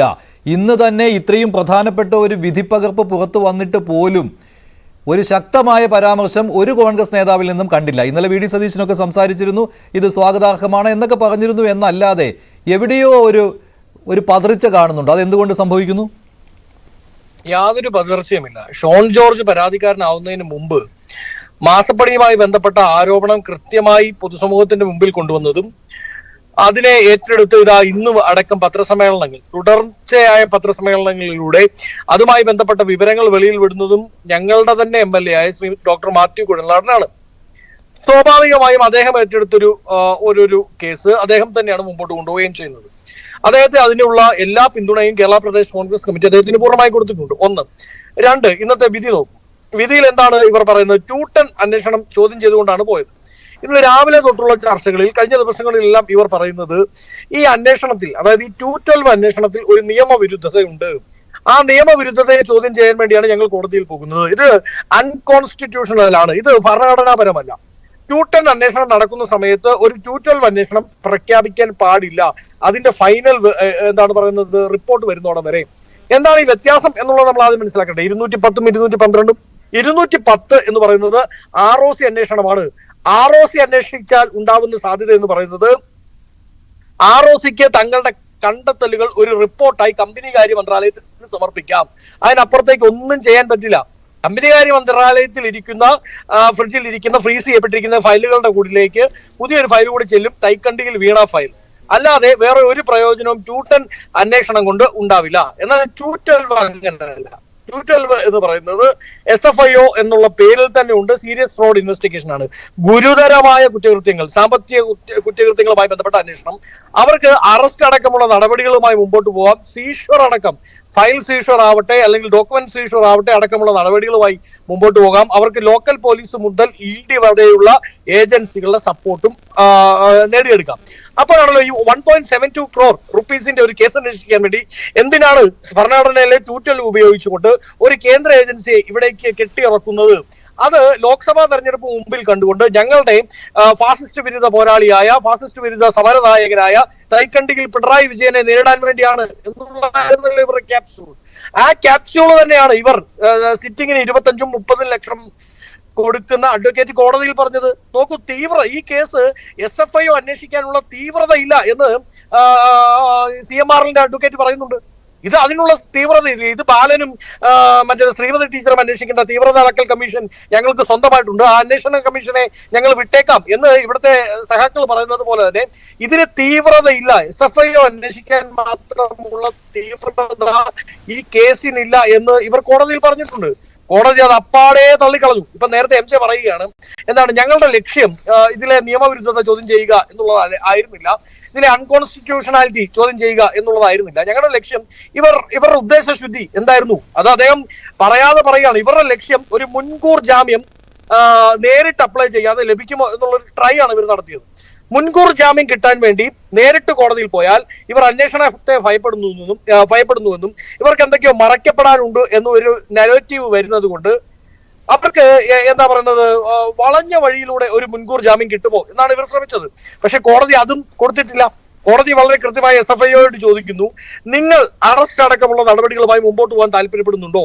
SFIOയുടെ അഭിഭാഷകൻ പറയുന്നു, ഇല്ല, തൽക്കാലമില്ല. കാര്യം ഈ അന്വേഷണം നടക്കുന്നത് അതിന്റെ പ്രാരംഭഘട്ടത്തിലാണ്, അതുകൊണ്ട് ഇപ്പോഴത്തെ സ്റ്റേജിൽ അത് പറയാനാവില്ല എന്നാണ് പറയുന്നത്. ഇപ്പൊ രാവിലെ തൊട്ട് എല്ലാ സഹാക്കളും പറയുന്നത് നോക്കൂ, അറസ്റ്റ് തടഞ്ഞു. കോടതി ഒരിടത്തും അറസ്റ്റ് തടഞ്ഞിട്ടില്ല. കോടതി ചോദിക്കുന്നു, നിങ്ങൾ അറസ്റ്റിലേക്ക് കടക്കുമോ? SFIO പറയുന്നു, ഇല്ല, ഇപ്പോൾ പ്രാരംഭഘട്ടമായതുകൊണ്ട് അതിൽ ഉത്തരം പറയാൻ പറ്റില്ല. അത് അറസ്റ്റിലേക്ക് കടക്കുമെന്ന് SFIO പറഞ്ഞിരുന്നെങ്കിൽ അതിന്മേൽ വാദം കേൾക്കുമായിരുന്നു. അതിന്മേൽ വാദം കേട്ടാൽ മാത്രമാണ് കോടതിക്ക് ഡയറക്ട്ലി അറസ്റ്റ് തൽക്കാലം വേണ്ട, അറസ്റ്റ് ഗുരുതര നടപടികളിലേക്ക് പോകണ്ട. അറസ്റ്റൊന്നും തടഞ്ഞിട്ടില്ല. ഈ ഉത്തരവ് പ്രകാരം അറസ്റ്റൊന്നും തടഞ്ഞിട്ടില്ല, അത് ശരിയാണ്. വാക്കാലും അന്ന് അങ്ങനെ തന്നെ പറഞ്ഞിരുന്നു. മാത്രമല്ല SFIOയുടെ അധികാരങ്ങളെ കുറിച്ചുള്ള വിശദമായ കാര്യങ്ങളും ഹൈക്കോടതി ഉത്തരവിൽ പറയുന്നുണ്ട്. എന്റെ സംശയം എന്ന് പറയുന്നത് ഇവിടെ മറ്റൊരു കാര്യം കൂടിയുണ്ട്. ഇപ്പോൾ KPCC ഓഫീസിന്റെ വിലാസം നേരത്തെ മുഖ്യമന്ത്രിയായിരുന്ന ഉമ്മൻചാണ്ടിയുടെ മകൾ ഉപയോഗിച്ചിരുന്നുവെങ്കിൽ അത് എത്രമാത്രം രാഷ്ട്രീയമായി ഉപയോഗപ്പെടുത്തുമായിരുന്നു CPM? ഇവിടെ AKG സെന്ററിന്റെ വിലാസമാണ് എക്സാലോജി കമ്പനിക്ക് വേണ്ടി ഉപയോഗപ്പെടുത്തിയത്. നിങ്ങൾക്ക് പക്ഷേ അക്കാര്യത്തിൽ ഒരു പരാതിയും ഇല്ല എന്ന് തോന്നുന്നു. നിങ്ങൾ അത് വലിയ ഹൈലൈറ്റ് ചെയ്യുന്നുമില്ല. അതെന്തുകൊണ്ട്? കുഴപ്പമില്ല എന്നാണോ? ഒരിക്കലുമില്ല. ഇപ്പം ഞാൻ ചോദിക്കട്ടെ, ഇന്നലെ പ്രതിപക്ഷ നേതാവും KPCC അധ്യക്ഷനും ഈ വിഷയത്തോട് പ്രതികരിച്ചിട്ടുണ്ട്. വരും ദിവസങ്ങളിൽ ഇതുമായി ബന്ധപ്പെട്ട സമരങ്ങളുമായി ഞങ്ങൾ മുമ്പോട്ടിറങ്ങുമെന്ന് പറഞ്ഞു. ഇന്നിപ്പോ അങ്ങേക്ക് അറിയാലോ, ഈ വന്യജീവി ആക്രമണവുമായി ബന്ധപ്പെട്ട് വലിയ വിഷയങ്ങൾ നടക്കുന്നു. അതുമായി ബന്ധപ്പെട്ട് പ്രധാനപ്പെട്ട നേതാക്കളെല്ലാം അതിനെ അഡ്രസ് ചെയ്യുകയാണ്. അതുകൊണ്ടാണ് ഇന്ന് ഈ വിധി പകർപ്പ് നമുക്ക് ലഭ്യമായ ശേഷം വലിയൊരു പ്രതികരണം ഉണ്ടാകാത്തത്. വരും ദിവസങ്ങളിൽ KPCC തന്നെ ഈ സമരത്തെ ഏറ്റെടുക്കും. നോക്കൂ, ഇത് പക്ഷേ വേറൊരു കാര്യമാണ്, SFIO അന്വേഷണം നിങ്ങളുടെ നേതാക്കളിലേക്കും ഉണ്ടാകും. ഈ CMRLന്റെ മാസപ്പടി ഡയറിയിൽ നിങ്ങളുടെ നേതാക്കളുടെ പേരുമുണ്ട്. അതുകൊണ്ട് അതും കരുതിയിരിക്കണം. ആയിക്കോട്ടെ, OCയും RCയും ഒക്കെ ആണല്ലോ. PV ഉണ്ടല്ലോ, അതില് PVയും ഉണ്ട്, KKയും ഉണ്ട്. നാളെ VT വസന്തകുമ്പള്ളി ഉണ്ടെങ്കിലും ഞങ്ങളുടെ KSUവിന്റെ ഒരു യൂണിറ്റ് പ്രസിഡന്റ് പോലും അന്വേഷണത്തെ തടയണമെന്ന് പറഞ്ഞുകൊണ്ട് ഒരു കോടതി വരെ അതിലും പോവില്ല. ഇവിടുത്തെ CJM കോടതി പോലും പോവില്ല എന്നുള്ള ഉറപ്പ് ഞാൻ ശ്രീ മഞ്ജുഷിന് തരാം. ഞങ്ങൾ അന്വേഷണത്തെ സ്വാഗതം ചെയ്യുന്നു. OC വരട്ടെ, RC വരട്ടെ. വിവിധ കമ്പനികളിൽ നിന്ന് ഞങ്ങളുടെ 2 നേതാക്കളുടെ പേര്, ഒന്ന് RC OCയും. OC ആ സമയത്ത് പാർലമെന്ററി പാർട്ടിയുടെ ലീഡറാണ്. RC അന്നത്തെ PCCയുടെ അധ്യക്ഷനാണ്, കേരള പ്രദേശ് കോൺഗ്രസ് കമ്മിറ്റിയുടെ അധ്യക്ഷനാണ്. ആ സമയത്ത് നടക്കുന്ന ഈ പണം സ്വീകരിക്കപ്പെട്ടു എന്ന് പറയുന്ന സമയത്ത് നടക്കുന്ന ഒരു വലിയ കേരള ജാഥ ഉണ്ട്. അതിന്റെ പേര് അന്ന് പടയൊരുക്കുമെന്നാണ്, അങ്ങേക്ക് ഓർമ്മ കാണും.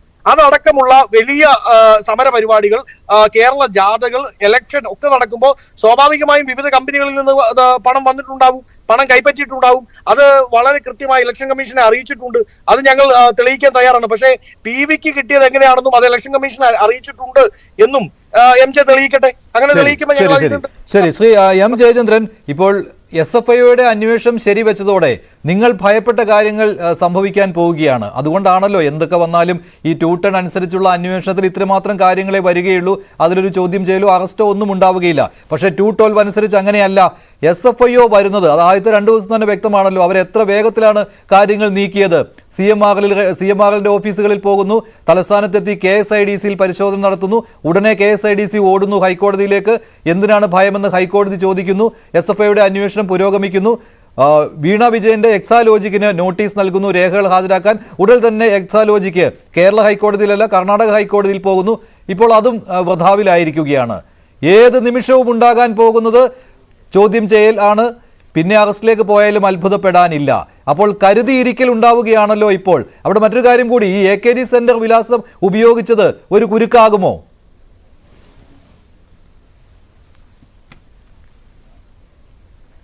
ഇവിടെ കോടതി പറയുന്നത് എന്താണ് മഞ്ജുഷേ? കോടതി പറയുന്നു, ഏറ്റവും ഒടുവിലാവുമ്പോഴേക്ക് കോടതി പറയുന്നുണ്ട് വ്യക്തമായിട്ടും, page 44, therefore there is no warrant to interfere at this stage. ആര്? കോടതി. അതുകൊണ്ട് ഈ ഘട്ടത്തിൽ ഇടപെടേണ്ട കാര്യമില്ല. ഇതാണ് കോടതി പറയുന്നത്. അപ്പോൾ പിന്നെ അതല്ല അതിൻ്റെ അകത്ത് കാര്യം. എന്താണ് ഇതിൻ്റെ അകത്ത് വാട്ട് ഈസ് വാട്ട് എന്നുള്ളത് കോടതി അന്വേഷിച്ചിട്ടുണ്ട്, നോക്കിയിട്ടുണ്ട്, വിലയിരുത്തിയിട്ടുണ്ട്, വ്യാഖ്യാനിച്ചിട്ടുമുണ്ട്. അത്രയും വിശദമായി കോടതി വ്യാഖ്യാനിച്ചിട്ടുള്ള ഒരു നിലയിലാണല്ലോ കേസ് ഇപ്പോൾ നിൽക്കുന്നത്. ഞാൻ മഞ്ജുഷ് ഉന്നയിച്ച വിമർശനങ്ങളും ശ്രീജിത്ത് പണിക്കർ പറഞ്ഞതും വസന്ത് പറഞ്ഞതും ഒക്കെ ഞാൻ കേട്ടല്ലോ. എൻ്റെ അഭിപ്രായം നിങ്ങളും കേട്ടു. അപ്പോൾ ഞാൻ എന്താണ് പറയുന്നതെന്ന് മനസ്സിലാവുന്നില്ല എന്ന് ശ്രീജിത്ത് പറയുകയും ചെയ്തു. ഓക്കെ, അതിരിക്കട്ടെ. ഞാൻ മനസ്സിലാകാത്ത ഭാഷയിൽ പറഞ്ഞു എന്നുള്ളതാണെങ്കിൽ ഞാനത് ഉൾക്കൊള്ളുന്നു, കുഴപ്പമൊന്നുമില്ല. പക്ഷേ കോടതി ഇങ്ങനെയാണ് പറയുന്നത് ഏറ്റവും ഒടുവിലാവുമ്പോഴേക്കും. ഈ ഘട്ടത്തിൽ കോടതിയുടെ മറ്റൊരു തരത്തിലുള്ള ഇടപെടലിൻ്റെ ആവശ്യമില്ല എന്ന് പറയുമ്പോൾ ബാക്കി കാര്യങ്ങൾ ഇപ്പോൾ ഇവർക്കെതിരെ ഉന്നയിച്ചിട്ട ചാർജ് ഷീറ്റ്, ആ ചാർജ് ഷീറ്റ് പറയുന്നുണ്ട് ഷോൺ ജോർജ് ഇടയ്ക്ക് പറഞ്ഞതുപോലെ എന്താണ് എട്ടോളം സ്ഥാപനങ്ങളുമായി ബന്ധപ്പെട്ട കേസുകൾ. അത് ഇതിൻ്റെ അകത്ത് വ്യക്തമായിട്ട് പറയുന്നുണ്ടല്ലോ, ചാരിറ്റി ഇൻസ്റ്റിറ്റ്യൂഷൻസ് എന്ന് തന്നെയാണ് പറയുന്നത്. ഞാൻ അങ്ങനെയാണ് വായിച്ച് മനസ്സിലാക്കിയത് കേട്ടോ. അപ്പോൾ ആ ഇൻസ്റ്റിറ്റ്യൂഷൻസ് അടക്കം ഉള്ള കാര്യങ്ങളുടെ അന്വേഷണമൊക്കെ നടന്നിട്ടുണ്ട്.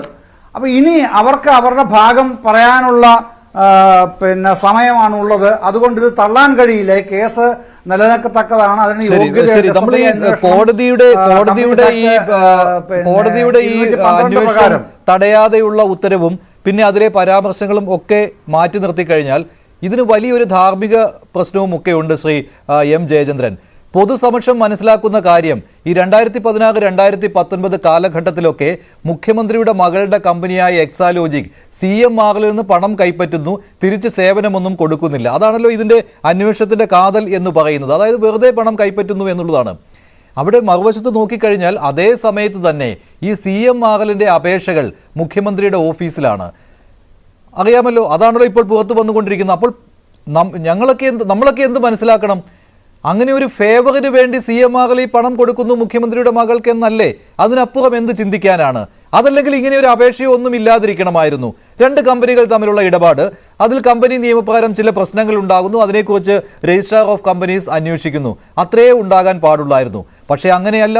സംസ്ഥാനം ഭരിക്കുന്ന മുഖ്യമന്ത്രിയുടെ മുന്നിൽ ഈ അപേക്ഷകൾ കുന്നുകൂടി കിടക്കുകയായിരുന്നു.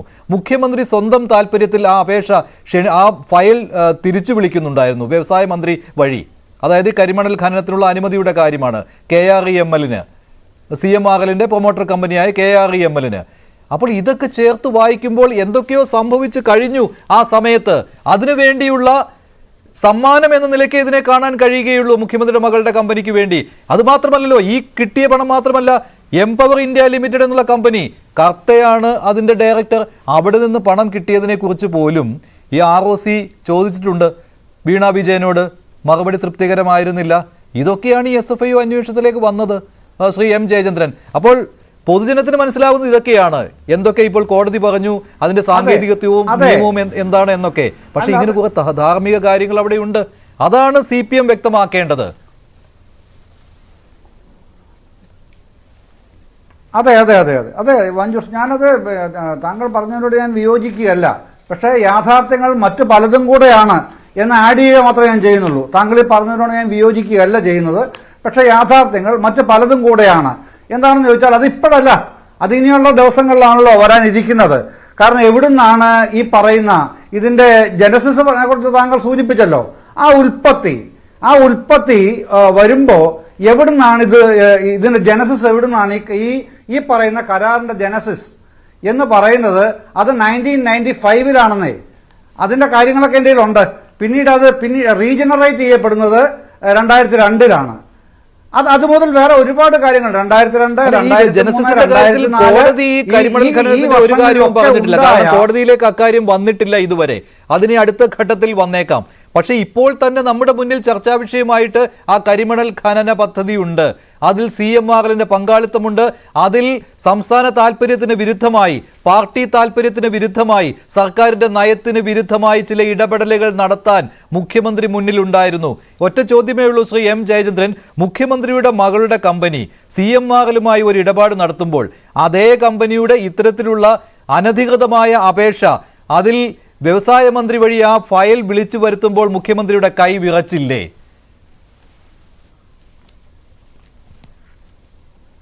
അല്ല, ഞാൻ കോടതി വിധിയിൽ നിന്നോട് തന്നെയാണ് ഞാൻ ഇത്ര നേരം സംസാരിച്ചത്. പക്ഷെ മഞ്ജുഷ് അതിനപ്പുറത്തേക്ക് കടന്നു. അല്ല, അതിനപ്പുറത്തേക്ക് നമുക്ക് സംസാരിക്കാമെന്ന് പറഞ്ഞുകൊണ്ടാണ് ഞാൻ ഇതിൽ ഇടപെട്ടത്. അതിനപ്പുറത്തേക്ക് സംസാരിക്കാമെന്നാണ്. കാരണം കോടതി വിധിയിൽ കരിമണൽ ഖനന പ്രശ്നമൊന്നുമില്ല. അല്ല, ഇത് മാറ്റി നിർത്തിയാൽ ഇങ്ങനെ ചില ധാർമ്മിക വശങ്ങൾ അതിലില്ലേ എന്ന ചോദ്യമാണ് ഞാൻ ഉന്നയിച്ചത്. അതാണ് പൊതുജനം കേൾക്കാൻ ആഗ്രഹിക്കുന്നതും. ഇതെല്ലാം ശരിയാണെന്ന് ഹൈക്കോടതിക്ക് ബോധ്യപ്പെട്ടു. ഇങ്ങനെ ചില ക്രമക്കേടുകൾ ഈ കമ്പനി നടത്തുന്നുണ്ട് എന്ന കാര്യം പറഞ്ഞുകൊണ്ടാണ് തുടരന്വേഷണം നടക്കട്ടെ എന്ന് ഹൈക്കോടതി ഉത്തരവിട്ടത്.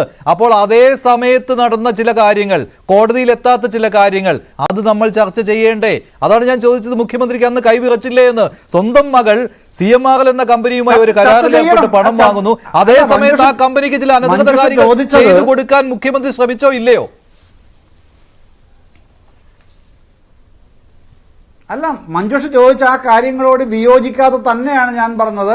മറ്റു ചില യാഥാർത്ഥ്യങ്ങൾ കൊണ്ട് ഇതിനോട് ചേർത്ത് വെക്കാനുണ്ട്, ഇതിന് ജനസിസ് എന്ന നിലയിൽ തന്നെ. അത് ഞാൻ ഇപ്പം പറയുന്നില്ലെന്നേ. അതിൻ്റെ ഡേറ്റ് ബൈ ഡേറ്റ് ഉണ്ട്, എല്ലാം ഉണ്ട്, കൃത്യമായിട്ടുണ്ട്. അത് പറയേണ്ട ഇപ്പം വേറെ ചർച്ച മഞ്ജുഷ ഇനി നടത്തുമല്ലോ, അപ്പോഴും നമ്മളൊക്കെ ഉണ്ടാവുമല്ലോ ചർച്ചയിൽ.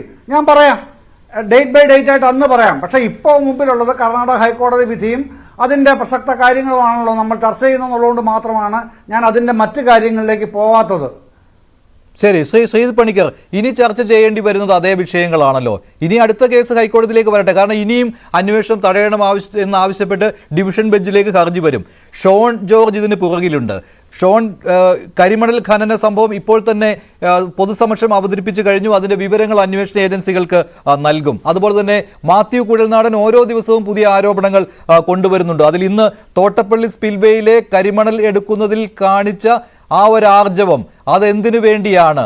CMRLന് ഇപ്പോൾ ആ സമയത്ത് ദൗർലഭ്യമായിക്കൊണ്ടിരുന്ന ഇൽമനേറ്റ്, അതുമാത്രമല്ല അതേ സമയത്ത് മുഖ്യമന്ത്രിക്ക് നൽകിയ മെമ്മോറാണ്ടത്തിൽ കോടികളുടെ നഷ്ടം CMRLനുണ്ട്. അതിന് കാരണം ഇൽമനേറ്റ് പൊതുമേഖലാ സ്ഥാപനമായ IREയിൽ നിന്ന് കിട്ടുന്നില്ല എന്നുള്ള കാര്യമായിരുന്നു.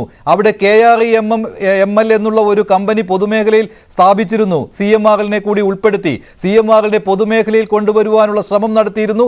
എന്തിനു വേണ്ടി? കരിമണൽ ഖനനം പൊതുമേഖലയിലേ പറ്റുകയുള്ളൂ, അതിനാൽ CMRLനെ കൂടി അതിൽ ഉൾപ്പെടുത്താൻ.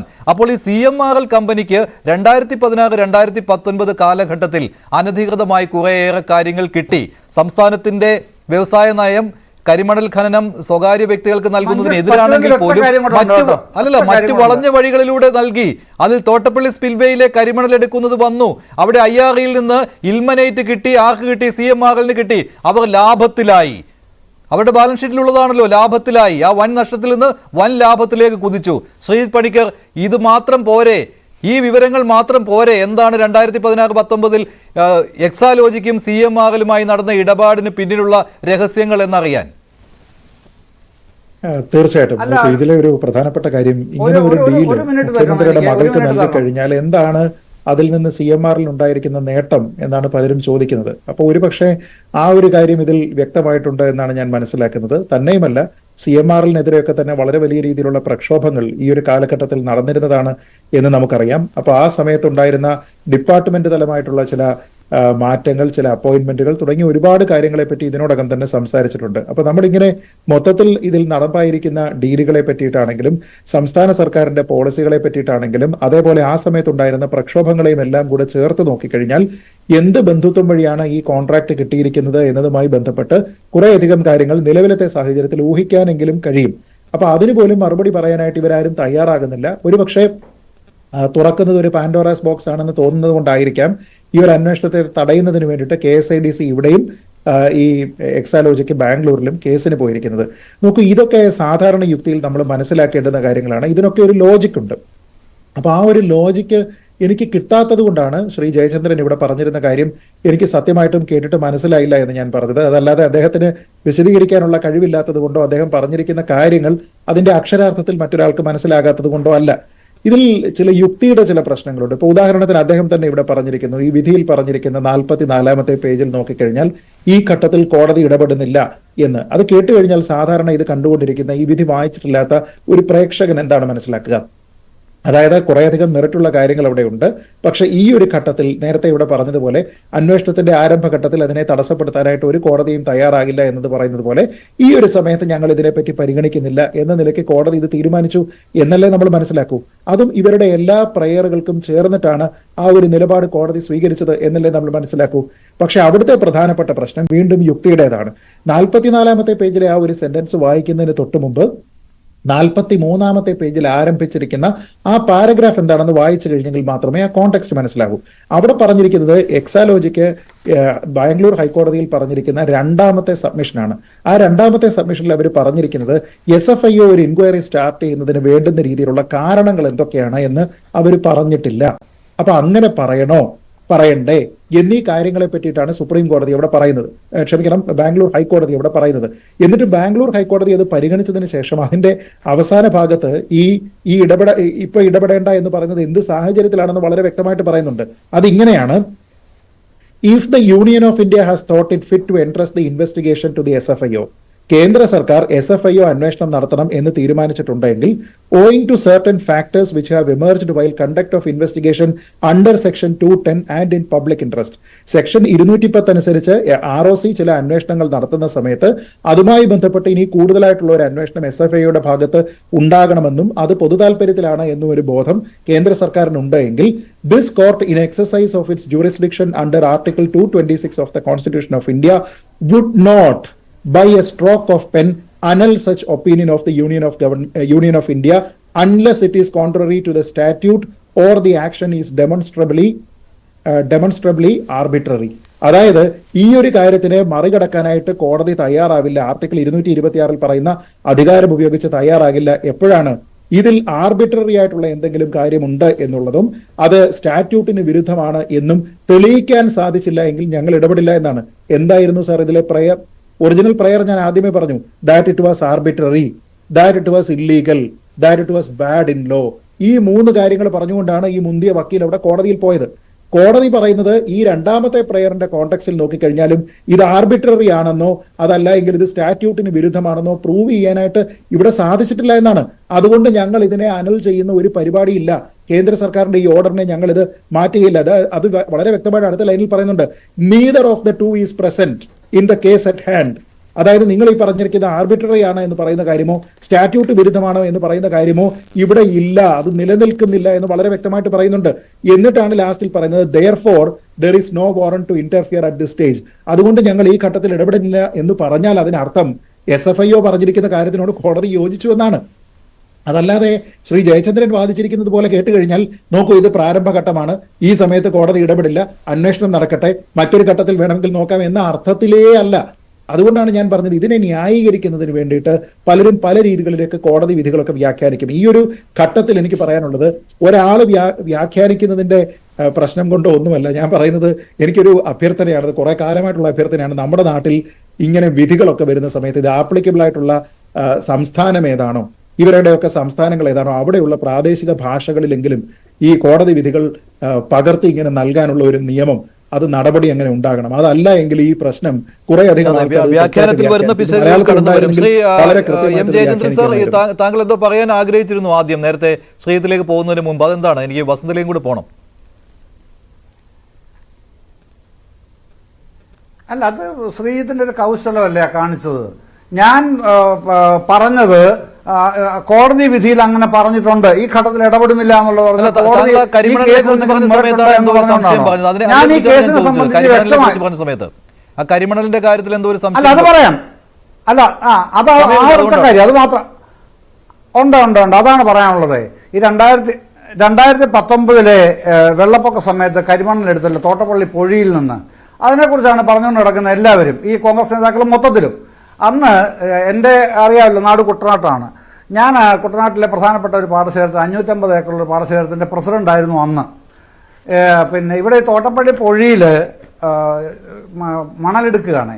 മണലെടുത്തിട്ട് അപ്പം ഞങ്ങൾക്ക് വെള്ളപ്പൊക്കം തടയാനായിട്ട് 4 വശത്തും തോടാണ് ഞങ്ങളുടെ പാടത്തിൻ്റെ.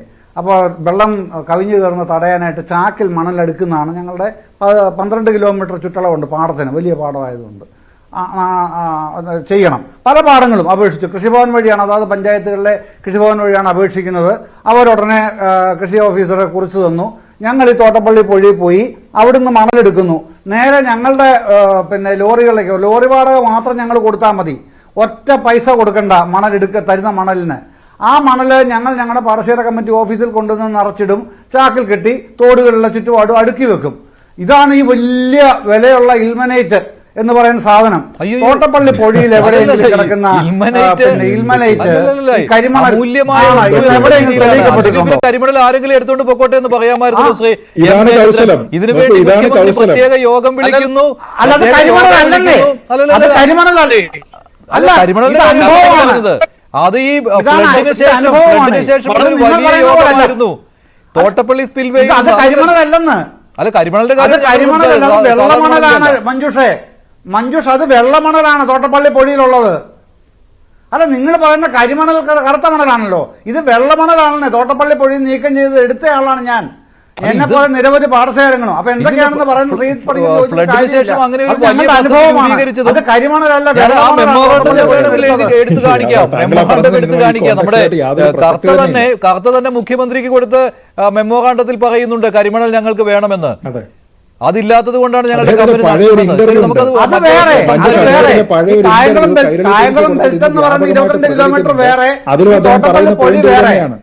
ശരി. വസന്ത് താങ്കളുടെ മറുപടി. വസന്ത്, ഞാൻ പെട്ടെന്ന് കൺക്ലൂഡ് ചെയ്യാം. 2015 നടന്ന 2 ഇൻസിഡന്റുകൾ. ഒന്നാമത്തെ ഇൻസിഡന്റ്, ഈ കേരള സംസ്ഥാനത്ത് പുതിയൊരു പത്രം തുടങ്ങുന്നു. പത്രത്തിന്റെ പേര് മാതൃമലയാളം. അന്ന് VS അച്യുതാനന്ദൻ അല്ലാതെ മറ്റൊരാളെ ഉയർത്തി കാണിക്കാൻ CPM പോലും ഭയപ്പെട്ടിരുന്ന ഒരു കാലത്ത് ആ പത്രം എഴുതി പിണറായി മുഖ്യമന്ത്രിയാവും, VS മുഖ്യ ഉപദേഷ്ടാവ്. ആ പത്രം 2017 പൂട്ടിപ്പോയി. ആ പത്രത്തിന്റെ ഉടമയുടെ പേര് ശശിധരൻ കർത്ത. അതേ 2016 ഒന്നാം പിണറായി ഗവൺമെന്റിൽ എല്ലാ സീനിയർ മന്ത്രിമാരുള്ളപ്പോൾ, G സുധാകരനും തോമസ് ഐസക്കും അടക്കമുള്ള സീനിയർ മന്ത്രിമാരുള്ളപ്പോൾ SFI പ്രവർത്തനം പോലും ഇല്ലാത്ത ജൂനിയറായ പുതിയൊരു മന്ത്രി വരുന്നു, പ്രൊഫസർ രവീന്ദ്രനാഥൻ. ആ രവീന്ദ്രനാഥന്റെ ഭാര്യ ശശിധരൻ കർത്തയുടെ സഹോദരി. ഇനി ചിന്തിച്ചു നോക്കൂ, 2015 നടന്ന 2 ഇൻസിഡന്റുകളാണ് കേട്ടോ. PR വർക്ക് പിണറായിക്ക് വേണ്ടി ചെയ്തു തുടങ്ങിയ കാലം തൊട്ടുള്ള ബന്ധമാണ് ശശിധരൻ കർത്തയും പിണറായിയും തമ്മിൽ. ഇനി 2015 മറ്റൊരു ഇൻസിഡന്റ് കൂടിയുണ്ട്. അത് കേരള ഹൈക്കോടതിയിൽ നിന്ന് അന്നത്തെ ജഡ്ജായിരുന്ന നമ്മുടെ ജസ്റ്റിസ് കമാൽ പാഷ പറയുന്ന ഒരു വേടാണ്, സീസറിന്റെ ഭാര്യ സംശയത്തിന് അതീതയായിരിക്കണം. അത് പറഞ്ഞതിന്റെ പിറ്റേന്ന് രാജിവെച്ചു പോയൊരു മന്ത്രിയുണ്ട്. ഇപ്പൊ ഇവർക്കറിയാം, സഹാബ് മാണിസാർ. ആ മാണിസാറിനെ ഓർത്തെങ്കിലും സീസറിന്റെ ഭാര്യ മാത്രമല്ല റിയാസിന്റെ ഭാര്യയും സംശയത്തിന് അതീതയാവണം. അങ്ങനെ രാജിവെച്ച് പുറത്തു പോകാനുള്ള ഇളിഭ്യതയുണ്ടെങ്കിൽ, മാന്യതയുണ്ടെങ്കിൽ അതിനുള്ള മാന്യത കൂടി കാണിക്കണം. ശരി. നന്ദി ശ്രീ വസന്ത് തെങ്ങുംപള്ളി, ശ്രീ M ജയചന്ദ്രൻ, ശ്രീ പണിക്കർ ചർച്ചയിൽ പങ്കെടുത്തതിന്. പ്രൈം ഡിബേറ്റിലെ ഇന്നത്തെ ചോദ്യം ഇതായിരുന്നു: വീണയുടെ കമ്പനിക്ക് AKG സെന്ററിന്റെ വിലാസം നൽകിയത് ന്യായമോ? ന്യായമാണെന്ന് 14% പ്രേക്ഷകർ മാത്രം, ന്യായമല്ലെന്ന് 83%, നിഷ്പക്ഷം 3%.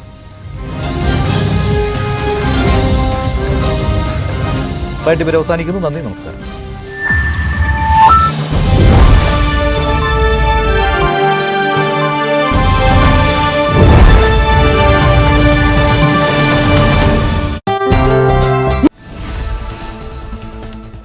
വയനാട്ടിൽ ഹർത്താൽ പൂർണ്ണം, കടകമ്പോളങ്ങൾ തുറന്നു.